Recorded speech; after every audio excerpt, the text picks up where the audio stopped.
మన పిల్లలు తప్పు చేస్తే వారిని గద్దిస్తాం, బెత్తంతో కొడతాం.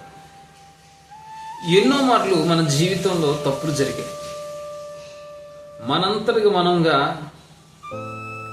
ఎన్నో సందర్భాలు తెలిసి కూడా పాపం చేస్తూ బ్రతికాం. ఈరోజు నా యొక్క ప్రశ్న ఏంటంటే, పిల్లలు తప్పు చేస్తేనే వారిని బెత్తంతో శిక్షిస్తావే, ఈరోజు నీవు తప్పు చేస్తే నేనెవరు శిక్షించాలి? ఈరోజు నీవు తప్పు చేస్తే నిన్ను ఎవరు గద్దించాలి? ఈ విషయాన్ని గమనించండి.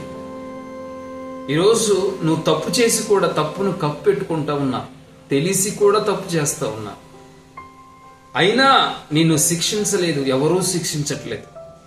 నా ప్రభు పాపత్మురాలైన స్త్రీ, వ్యభిచారం చేత పట్టబడిన స్త్రీ రాళ్లతో కొడుతూ ఉంటే ఆయన పాదాల దగ్గరకు వచ్చి ఆయన పాదాల మీద పడినప్పుడు, మీలో ఎవరైనా తప్పు చేయకపోతే ఈ మీద రాయేయండి అని చెప్పేసి అన్నప్పుడు, వారి వారి పాపములను నేల మీద రాస్తున్నాడని తెలిసి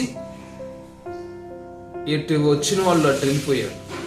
కానీ ప్రభు ఏమన్నాడు తెలుసా? అమ్మా, నేను నిన్ను శిక్షించను, నువ్వు తప్పు చేసావు, పాపం చేసావు, అయినా నేను నిన్ను శిక్షించను, సమాధానం గలదానివై వెళ్ళిపో.